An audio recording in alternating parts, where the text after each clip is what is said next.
What's happening, folks? Back with another reaction, back with some more punk rock, and we're back with some more Social Distortion. Once again, major shout out to Paulie, who sent this and a lot of strung out material, among other things, so big shout out to you. And we're going to listen to the 1945 EP, which according to the back here was recorded in 1981 at a studio called the Casbah in Fullerton. I used to live in Fullerton. I don't ever remember seeing such a studio. Maybe it didn't exist by the time I lived there. Maybe it was under a different name. Nevertheless, shout out to Fullerton and Southern California. And yes, we're not going to start with the title track. And in fact, it's amusing. The two sides of the record are referred to as the dark side, which features the title track, and then the darker side, which features two other tunes, one of which I figured would be a cover, Under My Thumb. And indeed, I looked on the actual inner label of the record, and it does indeed say Jagger and Richards. So yes, this is a cover of the Rolling Stones tune. I don't know the Stones catalog all that well, but I do know a handful of their tracks, including Under My Thumb, and I think it's a very compelling tune sonically. Lyrically, I don't remember it all that well, other than the main essence of the theme, which is a woman that had him down and was essentially lording over him or controlling him or making him feel unfree, has now had the tables been turned on her, meaning she's under his thumb and he's the one calling the shots and in control and pinning her down, if you will. So it's a song, at least as I remember it, about power dynamics in a relationship and who wears the pants, as they say in some corners. Nevertheless, I'm wondering whether this will be a straightaway cover. Ultimately, it could just be a punk rock rendition of the track, though of course in some punk covers they change lyrics here and there to reflect the different perceptions or indeed circumstances. So I would guess maybe it's a straightaway cover just in punk rock style, but I guess we'll find out. This is Social Distortion and their cover of the Rolling Stones' Under My Thumb.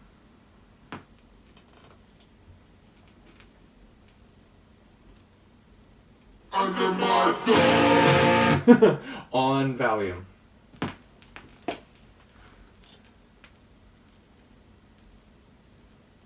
Under my thumb is a girl that wants I lay down. Under my thumb is a girl who wants fun in your round. It's not a baby. The way she dances slow into the sounds of me. She gets cause she's under my thumb. Under my thumb, so squirmy girl who's just under the day. Under my thumb, so girl who has just changed your way. It's not a baby. Don't fit to the clothes you last had to me. And that's cause she's under my thumb.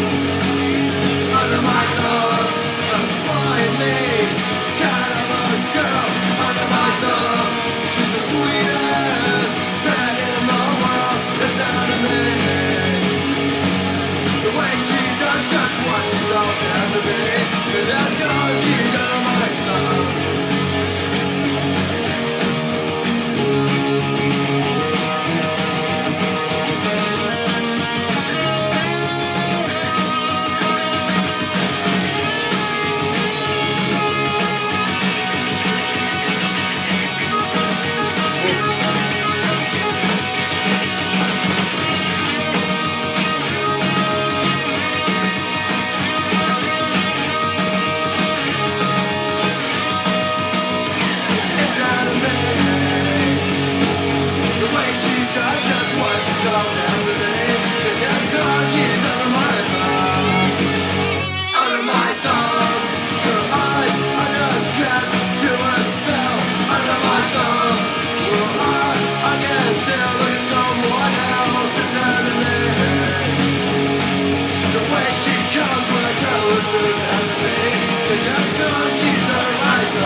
Well, it was indeed a straightaway cover as far as I could tell, but in punk rock style. I love the guitar work in that one.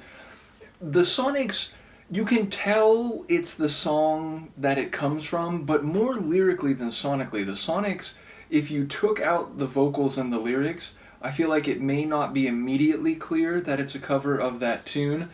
And I also love the little drum flourishes. It was like in a lot of drumming sequences what would be a single snare hit seemed to be like a little snare flourish each time around, so I enjoyed the drum scheme in particular. And yeah, ultimately adding a little bit of punk energy to a song that already has a bit of darkness to it definitely gives it a darker feel, so it makes sense it's on the darker side.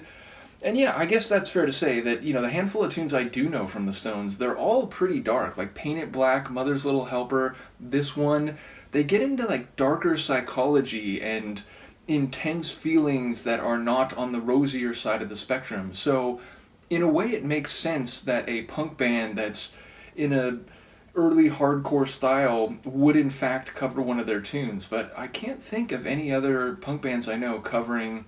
Oh wait, that's wrong. Oh, well, sort of. I've heard Echo and the Bunnymen cover Paint It Black, which, Echo and the Bunnymen were more like post-punk in the early days, but they did have a bit of punk energy to them. Nevertheless, I feel like that's actually a fruitful ground to cover like darker 60s tunes in 80s punk rock style. But yeah, Ness's vocals sounding good. I don't think he's doing anything crazy with his vocal. He's not like belting ferociously, but he's capturing a bit of that attitude that Jagger has in the original. Quick anecdote, every time I think of Mick Jagger's name, I think of a friend of mine many years ago who was convinced that Mick Jagger was the surname, like as if it was like a Scottish name with Mick in the front. And I was like, no, I think Mick is his given name and Jagger is the surname. He's like, no, like it's Mick Jagger. And I imagined, Jagger doing his dance, but like with a kilt on perhaps. So yeah, every time I think of the name Mick Jagger, I think of Mick, like MC Jagger. In any case, back to the point, I do very much enjoy this cover. It makes me want to hear the original, and ultimately, I'm curious what the sound that I have a very limited knowledge of Social Distortion going into the first album, Mommy's Little Monster, and now this EP, and my cat's meowing out there. Oh wait, no, it's the dog outside. I don't even know what's happening. But the Social Distortion sound that I know is a bit slicker and more polished than they were sounding in the early days, which is in no way a criticism. I like wicked, raw, early 80s punk rock. But yes, the Social Distortion that I've heard on their first studio album and this EP, it sounds notably different from the handful of Social Distortion tunes I've heard from a little later down the line. So it's cool to hear their origin sound, if you will. As I said, there's one other tune on this darker side, and that's called Playpen. And then the title track, 1945, is on the regular dark side. So we'll go through the other two. Once again, shout out to Paulie. Let me know what you think of this cover, and I will see you next time. Peace.